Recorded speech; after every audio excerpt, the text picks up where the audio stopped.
के लिए 6 मेयर और 10 डिप्टी मेयर के साथ 130 प्रत्याशियों ने किया नामांकन। 11 मई को होगी नामों की वापसी। स्वास्थ्य मंत्री ने यूपीए सरकार को घेरा, महंगाई बढ़ाने का लगाया आरोप। कहा बीजेपी सरकार ने चलाई कई कल्याणकारी योजनाएं। एचआरटीसी कर्मचारियों ने मांगों को लेकर परिवहन मुख्यालय पर दिया धरना, मांगे न मानने पर उग्र आंदोलन की चेतावनी। 11 मई से नालागढ़ में लगेगा खिलाड़ियों का जमघट। राष्ट्रीय सब जूनियर कुश्ती प्रतियोगिता में एकत्र होंगे 900 खिलाड़ी।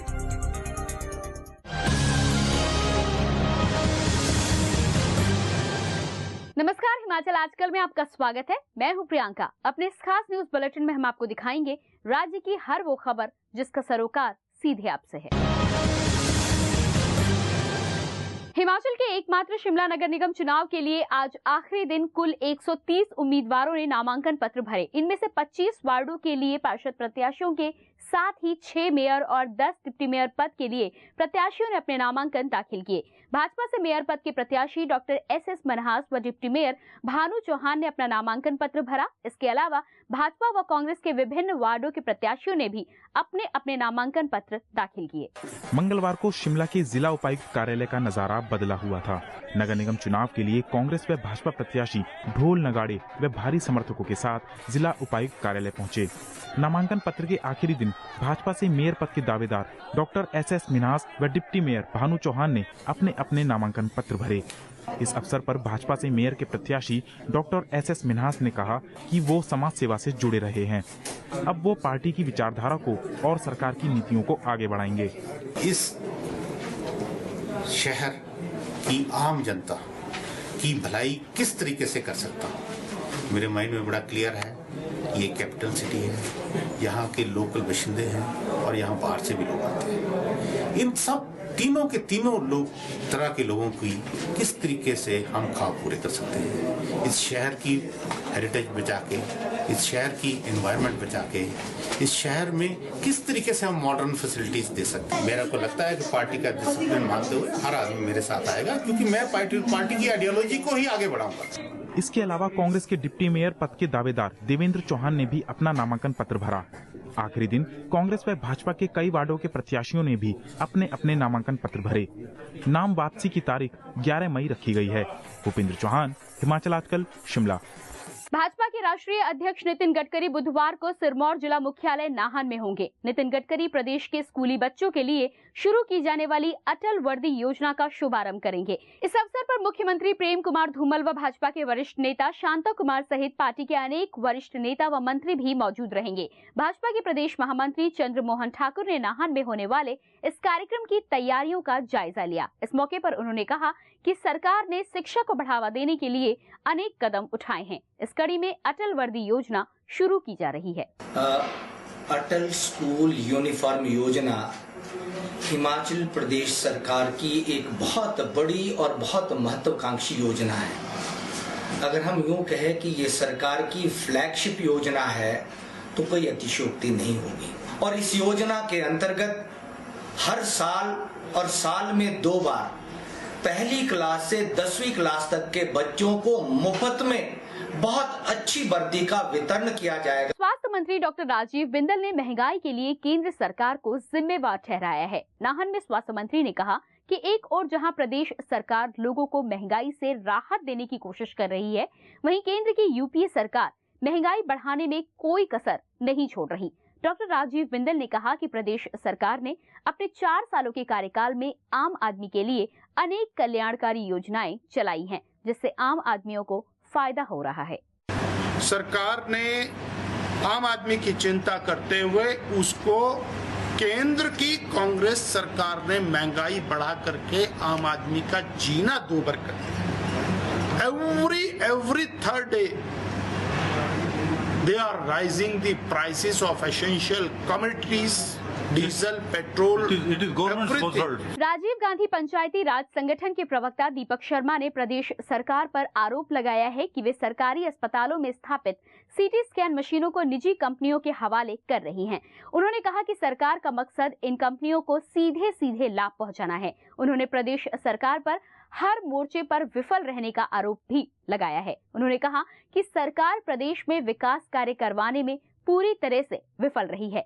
प्रदेश में सड़कों की हालात बदतर होती जा रही है। उन्होंने कहा कि यदि सरकार ने समय रहते सड़कों को सुधारने की कोई व्यवस्था नहीं की तो पंचायती राज संगठन आंदोलन छेड़ेगा। स्वास्थ्य के क्षेत्र में आज जो हिमाचल सरकार ने एक जो भी इनका एक नियम बन रहा है कि हर हॉस्पिटल में सिटी स्कैन मशीन स्थापित की जाएगी, तो वो सिटी स्कैन मशीन जो स्थापित की जाएगी वो निजी हाथों में हिमाचल गवर्नमेंट सोच रही है। इसका राजीव गांधी पंचायती राज संगठन पुरजोर से विरोध करता है। हिमाचल लोकहित पार्टी ने जेपी थर्मल प्लांट मामले में भाजपा सरकार को घेरा है। हिलोपा के अध्यक्ष महेश्वर सिंह ने कंडाघाट में कहा है कि जेपी थर्मल प्लांट को मंजूरी भाजपा सरकार के कार्यकाल में मिली है, जबकि कांग्रेस ने इसका भारी विरोध किया था। उन्होंने कहा कि इस मामले की पूरी जांच होनी चाहिए ताकि सच्चाई बाहर आ सके। उन्होंने कहा कि हिलोपा प्रदेश में व्याप्त भ्रष्टाचार के खिलाफ लड़ाई जारी रखेगी। इस मुद्दे को लेकर पार्टी शिमला में एक धरना भी देगी। ना तो कांग्रेस सरकार उन दोषों से बच सकेगी, ना भारतीय जनता पार्टी बच सकेगी, क्योंकि उसमें स्पष्ट कहा गया है कि 2007 में जो पहले अनुमति कांग्रेस की सरकार ने दी थी और उसके अतिरिक्त जो थर्मल प्लांट की उन्होंने अनुमति मांगी थी उसको अस्वीकृत किया था कि ये नहीं दी जा सकती क्योंकि ये पर्यावरण को सारे को प्रदूषित करेगी। फिर कौन से कारण थे कि 2008 में आते ही श्रीमान धूमल जी ने उनको थर्मल प्लांट लगाने की अनुमति दी। भाजपा के प्रदेश उपाध्यक्ष कृपाल परमार ने सांसद डॉक्टर राजन सुशांत की 20 सालों में अर्जित संपत्ति की सीबीआई जांच की मांग की है। शिमला में कृपाल परमार ने कहा कि राजन सुशांत कांग्रेस के एजेंट के तौर पर काम कर रहे हैं। उन्होंने कहा कि वे इस मामले को बुधवार को भाजपा के राष्ट्रीय अध्यक्ष नितिन गडकरी के सामने रखकर उन पर कड़ी कार्रवाई की मांग करेंगे। उन्होंने भाजपा के राष्ट्रीय उपाध्यक्ष शांता कुमार पर भी पार्टी के विरोध में बयान देने के लिए आलाकमान से कार्रवाई की मांग की है। कृपाल परमार ने जेपी सीमेंट कंपनी के मामले पर कहा कि इस संबंध में 99% गलतियां पूर्व कांग्रेस सरकार के समय में हुई हैं। उन्होंने कहा कि इसलिए केंद्रीय मंत्री वीरभद्र सिंह को भी अपने पद से इस्तीफा दे देना चाहिए। परमार ने कहा कि एचपीसीए को जेपी कंपनी की ओर से एक भी पैसे की फीडिंग नहीं हुई है और न ही कंपनी की ओर से कोई होर्डिंग लगाए गए हैं। ये जो फैसला माननीय हाईकोर्ट का आया है उसमें अगर 99% अगर दोष है तो वो पूर्व के वीरभद्र सरकार का है, लेकिन राजन सुशांत ने एक भी शब्द वीरभद्र के खिलाफ नहीं कहा और ना ही उन्होंने कांग्रेस की सरकार की आलोचना की है।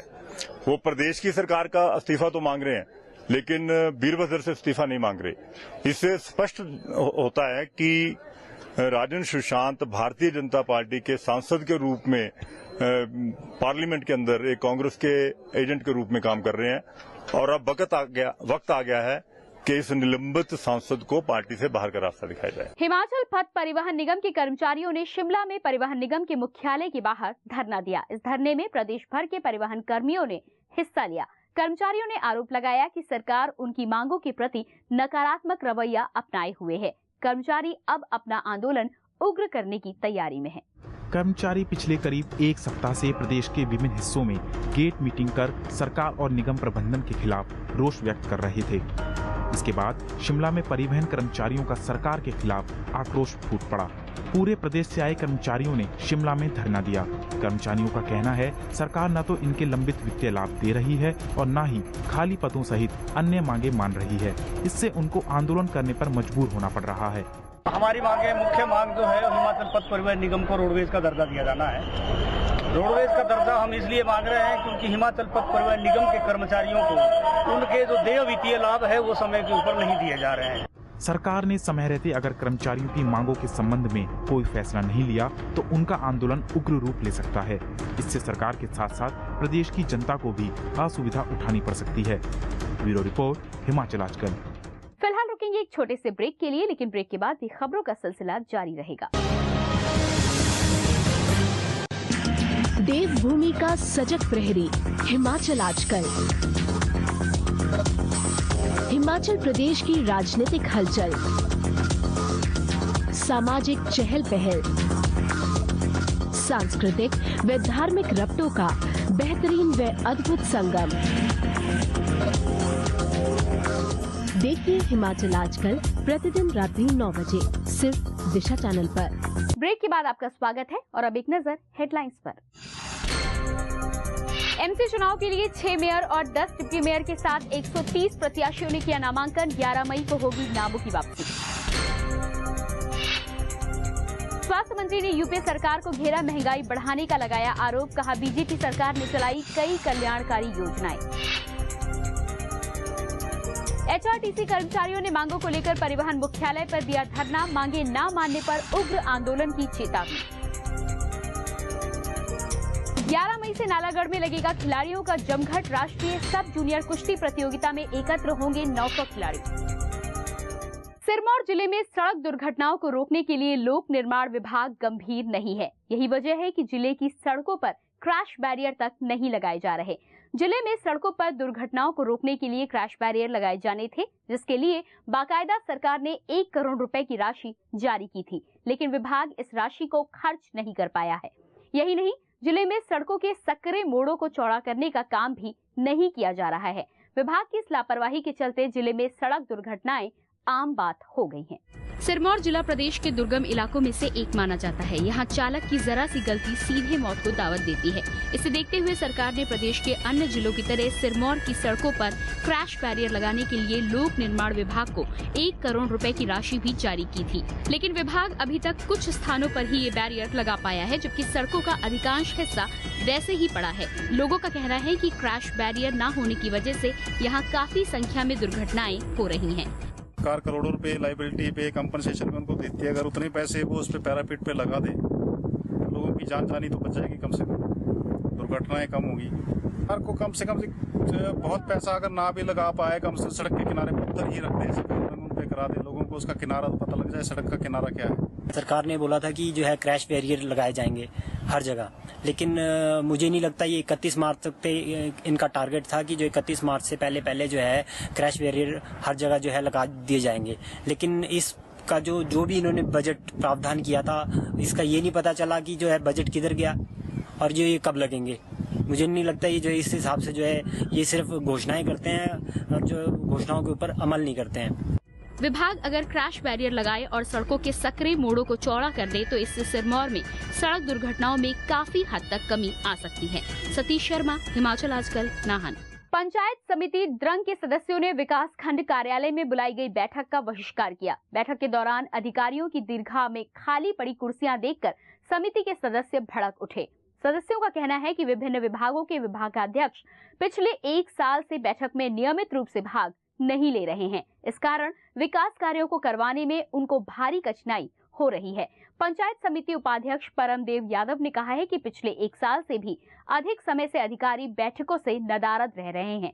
समय पर सूचना देने के बाद भी अधिकारी बैठकों में हिस्सा नहीं ले रहे। 1 वर्ष से पंचायत समिति द्रंग अपनी जो त्रैमासिक बैठकें आयोजित करती है, उसमें हमारे इस समिति में जितने भी विभागाध्यक्ष हैं और जितने भी कार्यालय यहाँ है, उनके विभागाध्यक्ष व कर्मचारी नियमित रूप से कुछ तो अब्सेंट रहते हैं। जिस प्रकार की इस बैठक में हमारे लोगों को पीछे से अब तक काफी असुविधा का सामना करना पड़ रहा है। मैं बड़े कड़े शब्दों में विरोध करती हूँ कि जो पंचायत के कर्म अधिकारी हैं वो जो है नियमित रूप से भाग नहीं ले रहे हैं, तो मैं इसकी कड़ी निंदा करती हूँ। शिमला के पुराने बस अड्डे पर एक व्यक्ति के कत्ल का मामला सामने आया है। ये घटना सोमवार देर रात की है। मंगलवार सुबह बस स्टैंड के पास सड़क पर पड़ी एक लाश मिली। सूचना मिलते ही पुलिस मौके पर पहुंची। मृतक के शरीर और चेहरे पर गहरे घाव के निशान पाए गए हैं। मृतक व्यक्ति की शिनाख्त नहीं हो पाई है। कत्ल की इस घटना से शहर में सनसनी फैल गई है। उधर शिमला के एसपी सोनल अग्निहोत्री ने कहा है कि ये हत्या का मामला है और पुलिस इसकी तहकीकात में जुट गई है। इसके ऊपर से हमें जितने क्लू मिल रहे हैं उसके ऊपर से हमने इन्वेस्टिगेशन स्टार्ट कर दी है और इसमें इंक्वेस्ट करके इसको पोस्टमार्टम के लिए भेज दिया है। डॉग स्क्वाड भी हम लाए थे और एफएसएल की टीम भी वहाँ पे आ गई थी मौके पे वीडियोग्राफी फोटोग्राफी करने के बाद, और एडिशनल एसपी साहब और मैं खुद भी मौके पे था। तो इसमें अभी इसकी जो शनाख्त है इस व्यक्ति की, इसके ऊपर हमारा प्राइमा फेसी फोकस है। नेशनल हाईवे मंडी पठानकोट पर पधर के समीप उरला में बीती रात एक मारुति कार के दुर्घटनाग्रस्त होने से इसमें सवार एक लड़की सहित 2 युवकों की मौत हो गई, जबकि एक युवक गंभीर रूप से घायल हो गया। दुर्घटना का पता चलते ही आसपास के ग्रामीण घटनास्थल पर पहुंचे और उन्होंने पुलिस के साथ राहत कार्य किया। पुलिस के मुताबिक वाहन में सवार लोग हिमाचल के थे और वो पालमपुर से चंडीगढ़ जा रहे थे। पुलिस ने मामला दर्ज कर घटना के कारणों की छानबीन शुरू कर दी है। वहीं मृतकों के शवों को पोस्टमार्टम के लिए सिविल अस्पताल जोगिंद्र नगर भेजा गया है। राष्ट्रीय सब जूनियर कुश्ती प्रतियोगिता नालागढ़ में 11 मई से शुरू हो रही है। इस प्रतियोगिता में देश भर के करीब 900 खिलाड़ी भाग ले रहे हैं। कुश्ती प्रतियोगिता का शुभारंभ 11 मई को सांसद अनुराग ठाकुर करेंगे, जबकि 13 मई को मुख्यमंत्री प्रेम कुमार धूमल प्रतियोगिता का समापन करेंगे। कुश्ती प्रतियोगिता के लिए हिमाचल रेसलिंग एसोसिएशन व स्थानीय प्रशासन ने पूरे इंतजाम कर लिए हैं। सोलन के नालागढ़ में 11 मई से शुरू हो रही राष्ट्रीय सब जूनियर कुश्ती प्रतियोगिता में देश भर के करीब 900 खिलाड़ी पहुंच रहे हैं। प्रशासन ने इनके लिए पूरी व्यवस्था कर ली है। प्रतियोगिता के आयोजकों की माने तो ये एक ऐसा मौका होगा जब कुश्ती से जुड़ी वे महान हस्तियां भी नालागढ़ में नजर आएंगी, जो कि ओलंपिक व अन्य बड़ी प्रतिस्पर्धाओं में लोहा मनवा चुकी हैं। 11 से 13 मई, 11 को इसका शुभारंभ है और 13 को समापन है। और श्री अनुराग ठाकुर जी इसका ओपनिंग सेरेमनी में आएंगे और 13 तारीख को समापन में माननीय मुख्यमंत्री श्री धूमल जी आएंगे। इसके अलावा 700 के करीब जो है पहलवान और 150 जो कोचेस और मैनेजर्स और तकरीबन 900 के करीब पूरे हिंदुस्तान से लोग आ रहे हैं, जो कुल मिलाकर हैं। उनके रहने की, खाने पीने की सब व्यवस्था कर दी गई है। ये चैंपियनशिप में जो ये नालागढ़ सब जूनियर करवाई जा रही है, इसमें रेसलिंग से रिलेटिव बहुत बड़ी बड़ी हस्तियां आ रही हैं जो हमारे देश की शान रहे हैं। जब से ये ओलंपिक गेम शुरू हुए हैं तब से वो जितने भी अर्जुन अवार्डी हैं वो जरूर हमारे हिमाचल में और नालागढ़ में आ रहे हैं। हम उनका बहुत जितनी चैंपियनशिप का वो कर रहे हैं उतना ही स्वागत उनका करने जा रहे हैं, क्योंकि हिमाचल में इतने दर्शनीय जो लोग हैं और रेसलिंग से रिलेटिव उनका सबका हम स्वागत करने जा रहे हैं और अच्छा ये प्रोग्राम करेंगे। सब जूनियर नेशनल चैंपियनशिप जो यहाँ पे होने जा रही है। 11 मई से शुरू होने वाली कुश्ती प्रतियोगिता का समापन 13 मई को होगा। इस दौरान राज्य के खिलाड़ियों का जमघट नालागढ़ में लगेगा। इस कुश्ती प्रतियोगिता में भाग लेने वाले देश के 900 खिलाड़ी जोर आजमाइश करेंगे। ब्यूरो रिपोर्ट, हिमाचल आजकल। विश्व रेड क्रॉस दिवस के अवसर पर सोलन में स्कूली बच्चों और रेड क्रॉस के सदस्यों ने संयुक्त रूप से जागरूकता रैली निकाली। इस मौके पर स्थानीय विश्राम गृह में एक रक्तदान शिविर भी लगाया गया। इसके अलावा अक्षम लोगों को कृत्रिम अंग प्रदान करने के साथ साथ उनके विभिन्न प्रकार के प्रमाण पत्र भी बनाए गए। इस अवसर पर उपायुक्त मीरा मोहंती ने लोगों से आह्वान किया कि वो रेड क्रॉस की गतिविधियों में बढ़ चढ़कर भाग लें और समाज कल्याण के कार्य में अपनी भूमिका सुनिश्चित करें। आज प्रोग्राम में बच्चों का रैली था सुबह और फिर उसके बाद हमारा ब्लड डोनेशन कैंप था एंड साथ ही बच्चों का डिक्लेमेशन एंड स्लोगन राइटिंग कॉन्टेस्ट भी था एंड बहुत इंटरेस्टिंग व्यूज़ आए बच्चों से, बहुत इंटरेस्टिंग स्टूडेंट्स आए एंड वी आर श्योर कि ये आगे हमें बच्चों में उत्सुकता बढ़ाने के लिए हमारा आगे काम आएगा। और अब एक नजर सुर्खियों पर।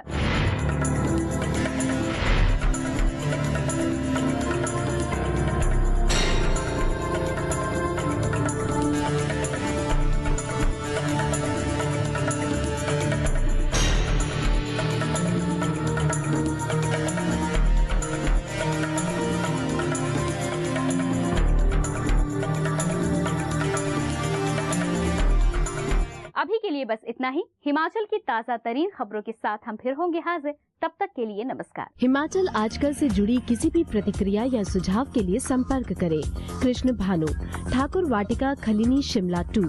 Phone number 09816901200, 017726294111। हमारा ईमेल आईडी है himachalastkal@gmail.com।